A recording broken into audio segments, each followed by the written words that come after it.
Hey, what's up, everybody? Welcome back to another episode of the Real Heroes Show. You got Corey, Nick, and Shane with you. It is 1 o'clock in the morning, Thursday into Friday. We have all just watched the Ted Lasso season 2 finale. We're all about 5 minutes or less removed from seeing it. We're gonna do our damnedest to process our emotions like grown men on this episode and try not to cry too much. No structure. We're just laying it all out there. We're gonna go where the universe takes us, as Sam Abisanya's father says to do. Gents, how are you guys feeling tonight? You doing okay? Yeah, I was tired. Now I'm just amped. I want to headbutt something. No, you're just angry. Yeah, I'm Roy Kent right now. Well, yeah, that's actually pretty good. That's shockingly good. Shane, how are you, bud? I'm good. I also want to headbutt Nate. Yeah, so spoilers for this episode. If you haven't seen the finale, for the love of God, please press pause on this and go watch it and then come back and see us.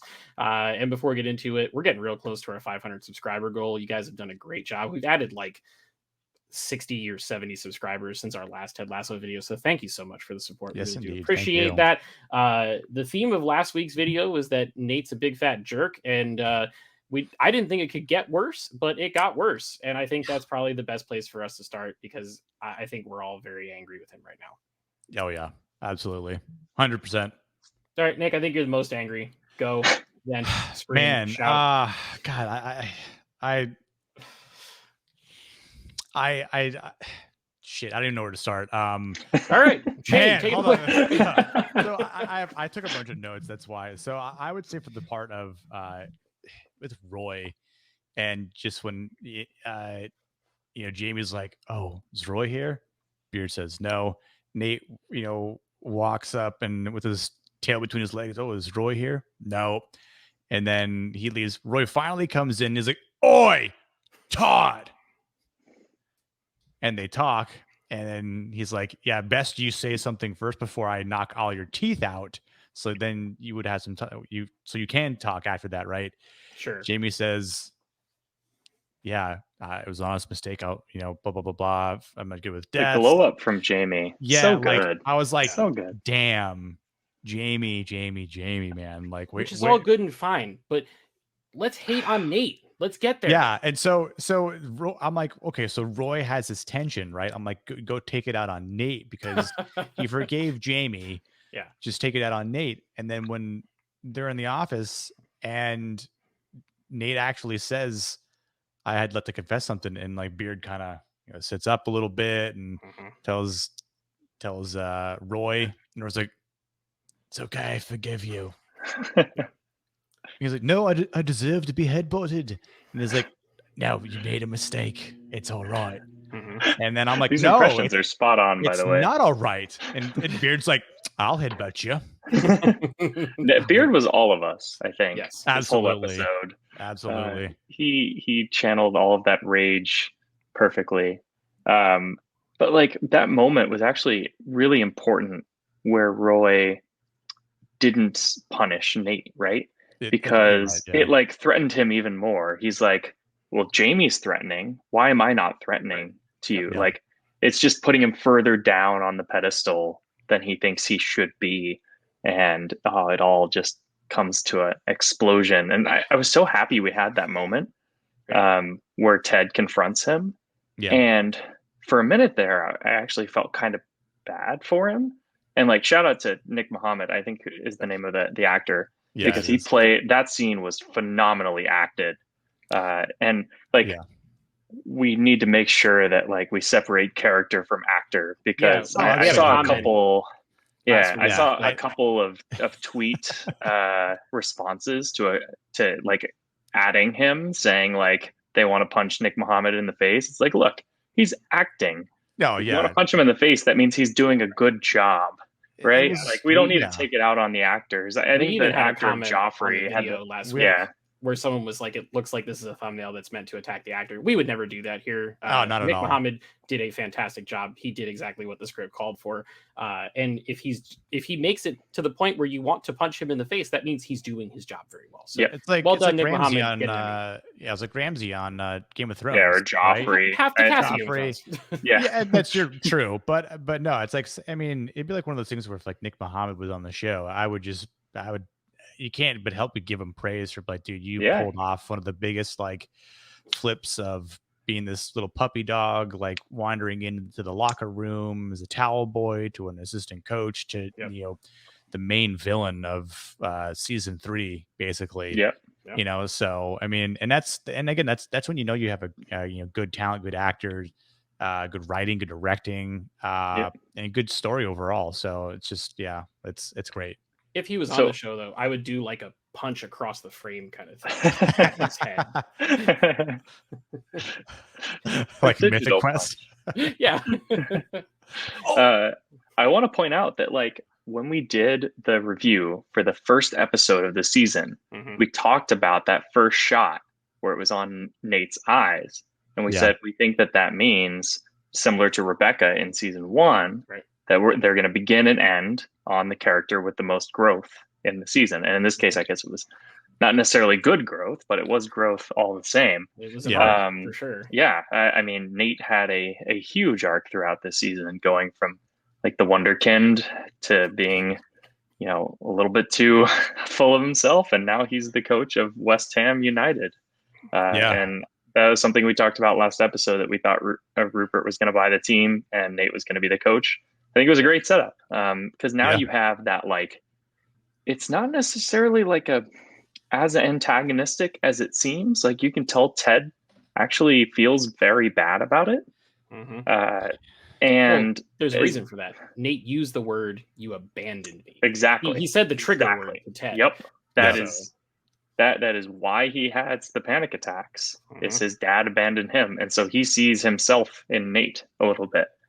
And that's just fantastic writing, to be fair. Like, that is perfect, that the villain is essentially the same as our hero, just in a different context.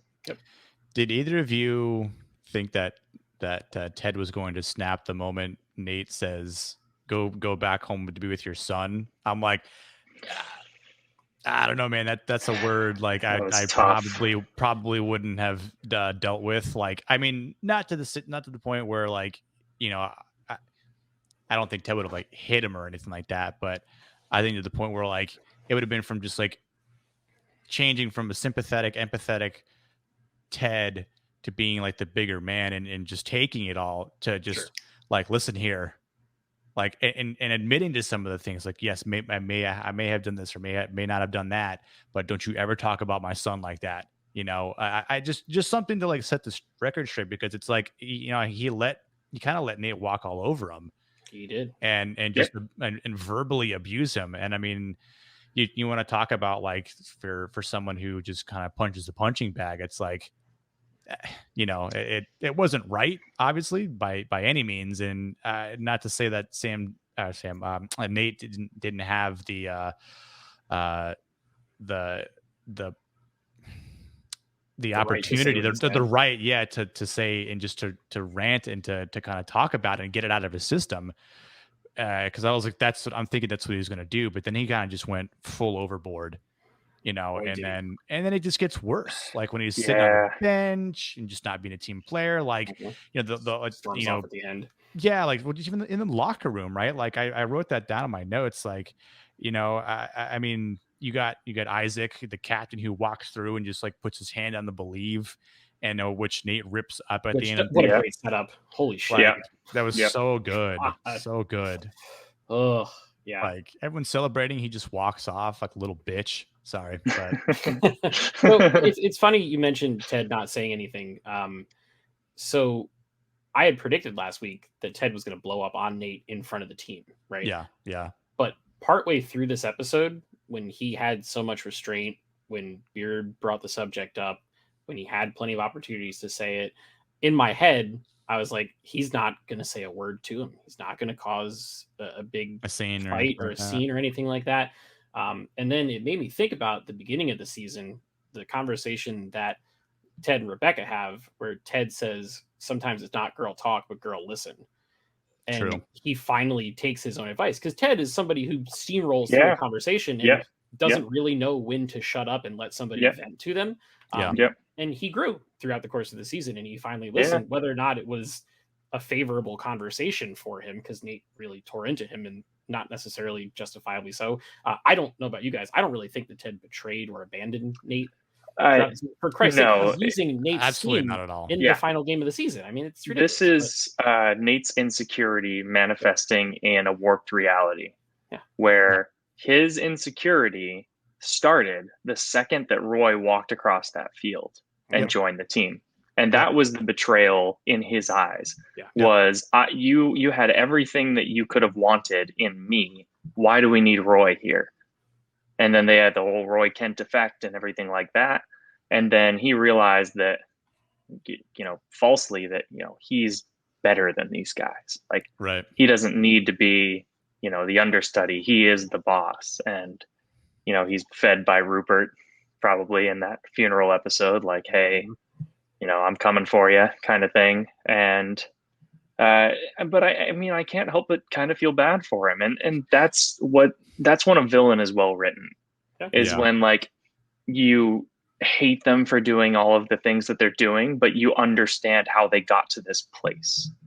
And even if it was this false reality of how he's thinking about things, it's been rooted in this, like, sense of, I need to, prove my worth to my dad because he's never given a shit about me. And he's always said, I suck. And then he finally has this, like, moment of, like, I actually know what I'm doing. And then he feels like Ted abandons him in the same way and doesn't respect him. And that just triggers him the same way. I mean, we talked the whole season about daddy issues, and that is Nate to a T. Oh yeah. Big time. Yeah. I think the kicker for, like, next season would be, not to jump ahead, but even though now that Nate's the head of a football club, if he continues to act like a dick, and his father just still disapproves of it, because it's sort of like, you haven't learned the lesson, Nate. Right. You still haven't grown up to be whatever it is that he needs to be in his father's eyes. And I wonder, at some point he's going to get humbled. I don't know yet where that's going to come from. It is the season finale of season 3. Yeah, like, I mean, most likely, but it's sort of one of those things where I don't know who potentially will be the one to do it, but Ted. Yeah. God. And it's not going to be like a verbal onslaught or anything like that. No, it won't. AFC Richmond's going to whoop their ass, and it's going to put Nate in his place. And it's going to be a switch is going to flip or something. They'll meet midfield and have a hug or something. Like, I think there will be a redemptive arc. It's Anakin Skywalker, right? I was just about to say, it's like Nate's kind of going to go on this Anakin run. Yeah, even going from the gray suit to the black suit and everything. It's just, all black. He's the only one wearing a suit. Yeah. I'm like, it's definitely a signifier for something. So I mean, there's so much other things about it, like, even when Beard says, I think it'll help you, Ted, and kind of like you were saying, Corey, where he's like, no, I'm not going to say anything. I'm just going to let him come to me, and Ted kind of sprinkled the breadcrumbs out there a couple times, but about using the false 9 still, and that's obviously blows back in Ted's face. It was like, you're just going to do it. If it didn't work, you'd blame it on me. And it's like, no, dude, like, you're reading way too far into this. And, but I mean, and that's just one part of the finale. There's so much else to discuss, which is great. It's incredible though. Like, at the end of that episode, my lovely girlfriend turned to me and said, Nate broke bad. And I was like, look, man, that's a great comparison, because Walter White is a character who is deplorable in every way, shape, and form. Yeah. But, like, half of the audience cheered for him during that entire 5-season run of television, because they empathized and sympathized with his situation and could get behind the reasons why he's doing all this bad stuff. So hats off. Jason Sudeikis wrote this episode, I think. Did he? Nice. Yeah, I think really, so. Which really, really well done. But do any of you actually sympathize or empathize Nate? I do a little bit. And there was one moment in that speech, because he's crying. It's not like he's lashing out just to be an asshole. Oh yeah, he's lashing out because he is deeply upset on the inside. However, the way he's going about doing it is completely ass backwards, and he should be headbutted for it. Yes, Nate is totally in the wrong, but I can see how he got there. So that's why I kind of, it's like Anakin, right? Yeah, it's the moment.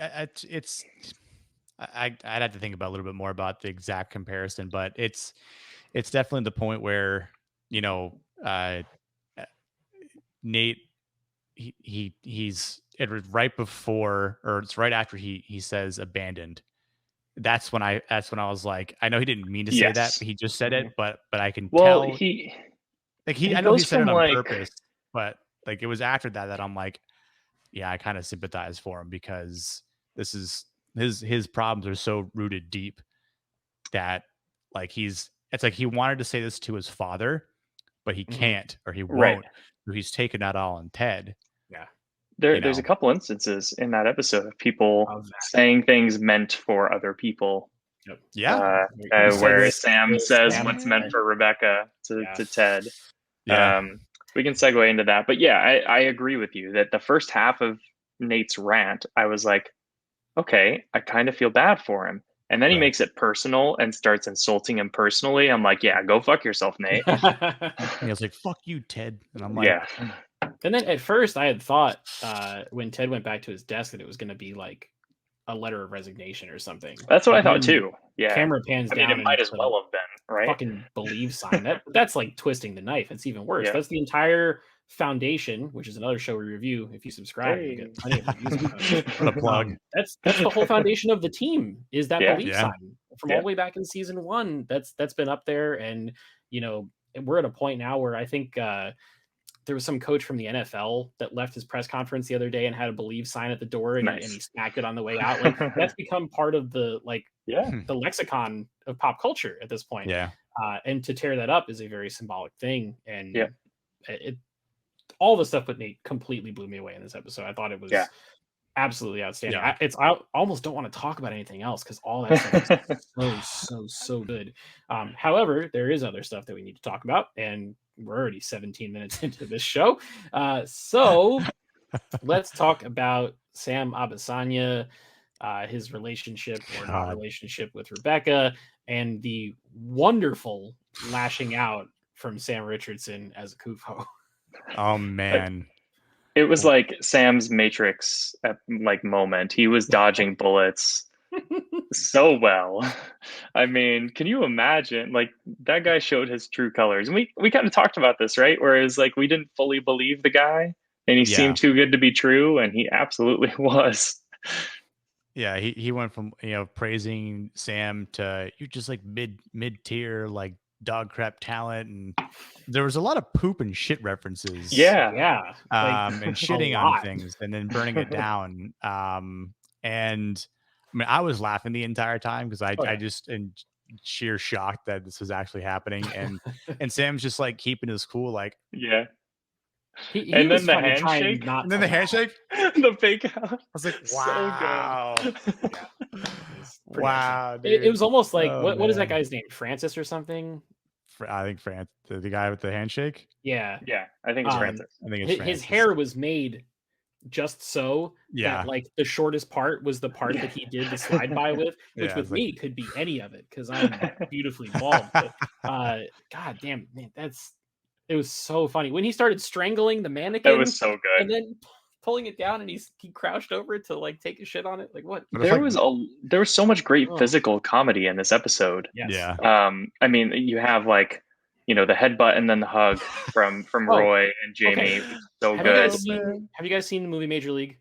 Yeah. Yes. Yeah. That is the end of Major League. Right. Roger Dorn punches Rick Vaughn for sleeping with his wife. Yep. And then gives him a giant hug. And I was just like, last season, I was like, this is just a ripoff of Major League, but in Europe, they embrace it, and then they go for it. I love that. I thought it was terrific. So, and then you have like the Jamie, the fist thing. Yeah, just so much great like acting without saying a word sometimes in this episode. I like the speech that Ted gives to the players on the field about being honest, and again, you're talking about growth with Ted. How he's like, you should have heard it from me, not somewhere else. And he says his coach, John Obi-Wan Gandalf. Yeah. And Beard looks at him like, what? And then he says, "Nip it in the butt." Yeah, in the butt. Horticulture, baby. Oh my god, dude. Man, I thought that Beard and Ted had a lot of they have great chemistry. But in this episode in particular, their chemistry was on display, and I thought it was even like the little coffee toast that they have at the beginning with no coffee in the mugs, clearly. Like, well, I mean, maybe, but just like the way they hit the bench and then they touch cups and everything like that. It's just, you can tell that they're two guys that have been through a lot of shit together and they know each other really well, which is awesome. Yeah. I also found it ironic in that part where Colin is the one that says that we should fuck up the rat with open socks. And I was like, yes, Colin, if you only knew the truth. I know. Like, and I kind of wondered, you know, what Nate was thinking at that point. Like the entire team would just like, you know, in sheer hooligan fashion would have just beat the living shit out of him. Again, so shout out to Nick Mohammed, because every time they cut to him during all those scenes where everyone else is hooting and hollering and yelling and smiling, and he's just got like a stone cold puss on his face. That's some good stuff. Yeah, I have to say one thing about Colin. So a couple episodes ago, we predicted that like Colin would be the one to win it, and we said that Nate would be the one to like choose him or something, and that was his redemptive arc. I think it's going the other way. I think it's going to be a revenge arc, and he's going to beat Nate. So like that could be even better. Yeah. And I mean, speaking of that, where, you know, we made the prediction a couple episodes ago, when there's a PK, right, a penalty kick. And Jamie's like, I'm like, he's not going to take it. Is he going to Colin? Because, dude, I would have just loved for Jamie to give it to Colin, just to go this more in Nate's face, to be like, that's right. I am a strong and capable man. Yeah, I think that's coming next season. Yeah, now. Which I think pushed my prediction. But again, like in the first episode, right? Like Danny. Yes. It closed Danny's arc for the season. Yes, and we predicted that way back when, before we had all the delusions of Colin Grandeur. Was that was the puppy he looks at? Was that Tina Fayhound? It was Macy Greyhound. Macy Greyhound. Okay. They went with Macy Greyhound. Yeah, dude, the names were great. Yes, and it has the helmet on. It does, yeah. And I was like, I got happy at that moment. I was like, he says football is life, and I was like, football is life. And then he had the R.I.P. Earl on his cleat and everything. Yeah, see, it's like poetry. It rhymes. Oh, you see, it's like poetry. It's like poetry, Shane. Faster, more intense. There's another reference in there that I believe Ted makes, the A Few Good Men reference. You know, about handling can't handle the truth. Yeah. There's pop culture all over the place in this episode, which is amazing. I even want to say in the beginning where, you know, obviously the whole town is on Ted, you know, and with the TV, he gets a text from Rebecca. He gets an audio message from Sharon, which he listens to, right? Yep. And then he gets a text from his ex-wife. Yeah. And he smiles. She's the only one he answers. Yeah. Yes. And he responds, and he kind of like oversteps, and the point goes, you know what? None of my business. And then she you know, hearts that. And I was like, we have all been there. Yeah. Because, like, come on, let's be real. Let's all be adults. We've all been at the point where we've been in an important conversation, whether it's with a friend, a family member, significant other, person you're dating, whatever, where you're literally staring at your phone, waiting to see those bubbles. You see the bubbles and you're like, and then the bubbles go away and you're like, I fucked up. What did I do? Yeah. Like that. Oh man, that whole left him on red. Tore my heart up. But I love how British the one guy was, where he was just like, wanka. Yeah. Do the work, you'll be fine. Yeah. It's like, you know, he makes this joke about, well, not joke, but just, because if my father had given up in Normandy, we'd all be speaking German now. It's like, it's absolutely hysterical to me that this was written and filmed before the Simone Biles incident happened. Like, it is amazing to me how much they nailed that whole situation. And I guess we'll probably talk about this more. Corey, you'll plug the live stream about the whole overarching season themes. But I thought it was just like, we talked about mental health throughout most of these episodes, and like, it was such a big theme in this season, and to see it manifest in the exact way that it happened in real life when Simone Biles had a mental health issue was amazing to me. How much they nailed it, unknowing, not even knowing that this was going to happen. Yeah, usually it's art imitates life, but in this case, it was kind of life imitates art. Yeah. We didn't know it yet because it hadn't aired, which is cool. Speaking of said live stream, we're having a live stream. It's going to be on Monday at 8 p.m. Eastern time.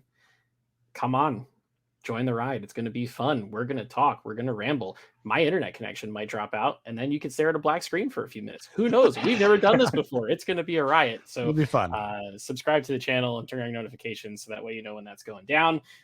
We encourage everyone to show up and share their thoughts and be in the chat with us. We'll read comments and we'll read comments. We'll answer questions and hopefully not screw everything up. So really looking forward to that. What else we need to touch on? Roy and Keeley. Yeah. Keeley. That hurt. I was gonna say that a funny part too, where just to talk about how when Ted enters the room with Higgins, Keeley, and Rebecca, and he gives the biscuits, and Rebecca's like, "Oh my God, Ted, these are awful," and he's like, "Wait a second." And she's like, "Oh my God, you're a sneaky, salty bitch." And he's like, "Heather Locklear on Melrose Place." Yes, I was that was great. Jeez, I wish I could understand that reference. I've never watched that show, but I'm guessing she's spicy in that. Yeah, I think I've only seen like an episode or two, from a previous relationship. Yeah, it's kind of those things where I've never voluntarily watched Sex in the City, but just by you've watched it by proxy. Yeah. Well, I mean, they had a Sex in the City episode on. They did in one of the episodes. So, they did. Yeah, they certainly did. But I love the fact that Keeley gets this news. That was at the Vanity Fair thing is great, and Roy he gives her so much praise, and he just shows how supportive of a man, of a boyfriend he is, but you can tell that he fucking loves her so much. And I think any person out there that's been in that sort of debacle can kind of understand that he I'm like, bro, just fucking propose to her, bro. Like, lock her down. Lock it up, man. Yeah, man, just do it. And she's a winner. I thought it was going to happen at some point because we had like a bajillion 5 days later sort of, I didn't love that, by the way. It was like I didn't Return like of the King. those. It had 8 endings. Yeah, like you could have just spliced those. The time. I wonder if that was intentional because we also got a Gandalf reference this episode. And maybe they're like winking at the camera. I will say that was like a big nitpick of mine from this episode, that like they didn't need those title cards. Like you could have left the one in the beginning, or it's like 5 days later, but then like it doesn't. I mean, I don't know. It's building a story. Like I get it, It just like you could have spliced all those scenes together, and like the timeline didn't really matter much, right? Like all of those events could have happened a month later, right? Well, and it all happened linearly, right? Yeah. So maybe it didn't. Yeah, it just. Happen, but do you think about time linearly? I do. Super funny. But I think Keeley obviously very deservingly, gets her PR firm and, is going to be another boss ass bitch. Yep. Great moment with Rebecca. Oh, dude. Well, and them crying together, just very emotional. And I really appreciated and loved the line that Rebecca says, a little bit of advice. Yeah, hire your best friend. And she responds with "fuck you." Yeah, like any good friendship. Yeah. Exactly. Yeah. No, it was so heartwarming to see that. And I will talk about like the whole Roy and Keeley relationship. And I've been talking about this kind of the whole season about how they're showing a very honest and adult relationship. It's not very rom-com-y or like over the top. Roy makes mistakes and they talk about it and they fix it. And like the very end where she's like, yeah, I can't go with you to whatever. And he's like, are we breaking up? And she's like, no. Oh, you like, crazy asshole. We can be two different people in our relationship. Like, you can go do whatever for 6 weeks. We'll be just fine. Like, as someone who's like, I've moved halfway around the world from my wife, and we're still together after Shane, there was one time I went to visit you, and your wife was just like somewhere else for 2 or 3 months or something. And I was like, oh, that's weird. I couldn't do that, but good for you guys. I have clingy issues. What can I say? And so does Roy. And that's it's a good little statement on that. It's like, you don't have to be together all the time in a relationship. You can work it out and be your own people and then come together in the end. Yeah. And it's usually the woman that's stronger in that sense of the word.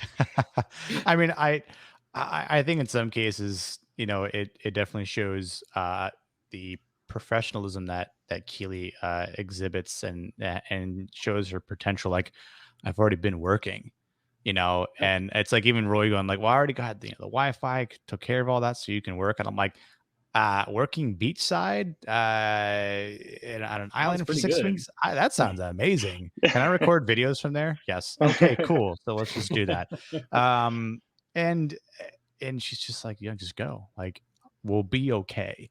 And I think it's just that confidence that she still exudes. And you can tell it's the passionate kiss. It's the deep, I love you, you know. And that was the point. I'm like, does Roy just have like a ring in his back pocket or like in his leather jacket? Too, yeah. I thought that's what was coming because of the sort of like moments, you know, granted, there's only 5 days later, but you figure by the time it jumps to 2 months, Nate's already been back. So, or not Nate, sorry. Roy's already been back. Right. Look at my notes. Sure. Nate, but so it's like, they're fine. You know, it was just a moment where you can see Roy's emotions, which I love them bringing out his emotions, because then he just stares at the pink cheetah and then he growls at it, you know. But he left the two plane tickets, so a bit of an. I was going to say, let's do some fantasy booking. There's 2 tickets. If Roy goes, if it's not Keeley, who's he taking with him? Jan Levinson Gould. I'm sorry, that's an Office joke. Office reference. Wow. Who in the show Ted Lasso? Sand everywhere, Jan everywhere. Wow. What in the season of Ted Lasso, who's he taking? What if he took Jamie? Man, they're just broing it up on the beach. Roy's like, he'd probably take one of his his old ladies club people. Maybe Phoebe. I was gonna say he'd probably be like Phoebe, but then he'd have to take care of her, you know, for 6 weeks, and he'd probably teacher. I hope it's not Phoebe's teacher. So that's funny. It's something we can talk about on the live stream on Monday at 8 p.m. Eastern Standard Time. Subscribe. Maybe they didn't really get into that in this episode. Maybe that's a plot thread for season 3, because they kind of laid the seeds out for it and let it grow next year. I mean, it's either that or it's just like it was sort of a bit of a mistake, kind of just how the whole Jamie thing was and just how the Nate thing was. So that's kind of what I felt like, because we didn't see or hear anything about that. And even when Roy says to Keeley, here's what happened with Jamie, I forgave him, you know, didn't really say much about Nate, but obviously we know how that went down. So, and Keeley was like, I'm very proud of you. And she didn't mention anything about the teacher, because it's like, I feel like she just doesn't feel the need to bring it up, because it really doesn't mean anything to her, because I think she, you know, she can see how much he cares for her. And then, you know, Roy hearing the you know, the reminders and just the physical affection and everything like that. Like he says, you're a BILF. And she says like, show me. Show me. Show me. I think I know Kung Fu. It's been great to see Roy's growth throughout this season, because it seems like he's somebody who's not been in a serious relationship before. And I think he kind of maybe mentioned that last season. I can't remember, but you know, all of the things about relationships that he's learned over the course of the season, you know, being honest, giving her space, you know, like you don't have to be together all the time, that kind of thing. It's funny. It's like watching a 15-year-old boy, but he's, you know, 35 or something. Yeah. And he even got the chance outside of his romantic relationship to grow that way too. He was an honorary diamond dog in this episode. That's true. Yeah. He got to share his emotions with his male friends, which that's probably the very first time he's ever gotten the chance to do that. And you could tell. Did you catch the poetry? Maybe. So a couple episodes ago when Jamie went to therapy, he's like, so I just come in here and I talk about myself. Oh, okay. She's like, Oh, yeah. yeah. He's like, cool. And then Roy did the same thing with the And then Diamond said Dogs. it was cool. Yeah. Yep. It's like, you just talk shit. Oh, Cool. But Brett Goldstein was fantastic in that scene. Yeah. he was. It was almost like the light bulb. You could see it go off in his head that like talking your shit is cool and just like getting it out there and not bottling it up on the inside. It was really neat. The show, between that Ted stuff, Dr. Sharon stuff, like it really addressed mental health in a fantastic way this season. Really well done. And after that, you see Beard and Ted go like they're we got excited. it. That was so fun. Like like he's joining the Diamond Dogs. Their reactions were awesome. And Dudes posting their W's. And now that Nate's out, like the Diamond Dogs are. Oh, yeah, maybe Roy could fill Nate's slot. Absolutely. Speaking of filling vacant positions, Keeley is leaving to go do her PR firm. So that means Richmond is in need of a PR agent. And I know a guy who has just quit his job and is independent. Guy with good hair. Guy with good hair. I think that's where they're going with that. Trent Krim will be the new PR guy for cool. AFC Richmond. I would dig that, except he's not very good at keeping his keys on him. That's true. No. I wonder if that was a weird throwback to the Beard episode, maybe, but I don't know what that was. Yeah, because I'd have to go back unless there was something from season 1 I'm just not thinking of. Yeah. But yeah, that's the only other thing I could think about was maybe the Beard and his keys. Which I know someone in the comments said that is his real hair. Thank God. Yeah. Oh. Yeah, because I was so happy to be wrong. I know. I was like, really? Man, that's a wonderful head of hair. So it really is. Kudos to him. And he knows it. He mentions in the episode that the vibe that he gives. The vibe. Really great. And then of course Ted gets the wonderful joke where he gets to just call him Trent Krim. Independent. He's like, my dad made the same joke. He's like, oh, he seems like a cool guy. Yeah. Just like, man. One last thing. It seems that the kerfuffle of on and offs between Beard and Jane. Why? Yeah, we broke up. God. Oh wait, we're back on again. Just like I thought they were just on a good streak, and something would happen again like season 3, but it happens in the finale. So, but it's great that you mentioned that because literally I can't think off the top of my head, and I'm sure there's probably something, but I feel like every single plot thread from this season at least got extended into season 3 or was tied up at the end of this one. Like no stone was left unturned. If they started something this season, they either made sure to finish it or to let the audience know this is a good story. We're not done with it yet. We want to give it more time to breathe. It didn't feel like anything was just kind of like egregiously left out, which again, kudos.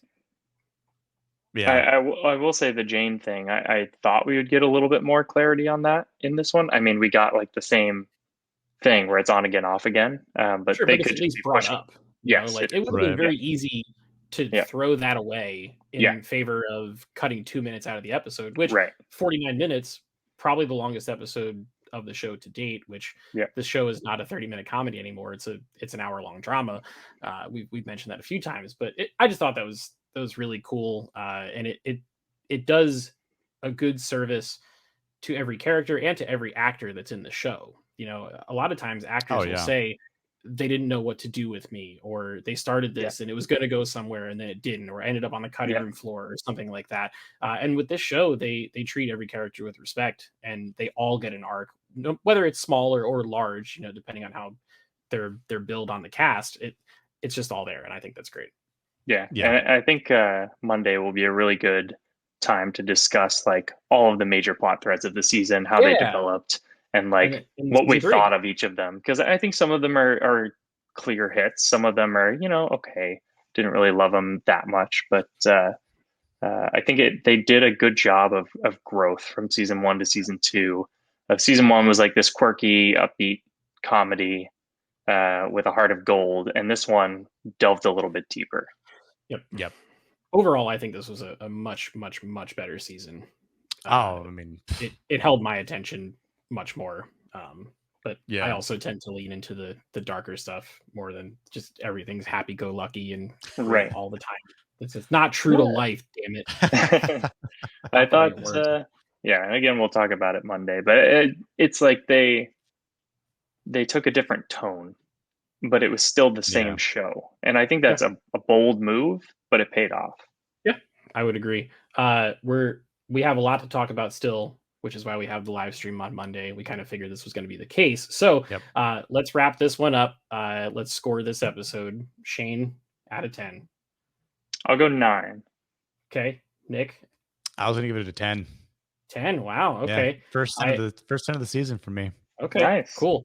I was tempted to get close to a 10. I was going to say like 9.5 just because they had to juggle so many plot threads. Yeah. And they made it look effortless. Yeah. Like it's almost like they didn't even have to try. Like the stories just wrote themselves, and the actors did such a great job. I'm gonna miss it. I can't believe I'm saying this because you guys remember I didn't even want to review this show. I know. Because the first season, like I thought it was cool or whatever, but it didn't really grab me. And this one, my arc was that I've become a fan of this show now. So he's growing to the dark side of the force.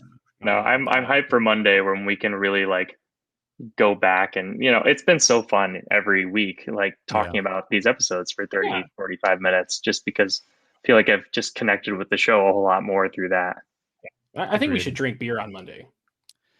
You guys down for that? You want to drink beer on Monday night while we talk about Ted Lasso? Yeah, cool. Hopefully I don't drink enough this weekend and destroy my liver, but no excuses. Play like a champion. That's a Wedding Crashers joke. You're going to a wedding this weekend, so just do the job, right?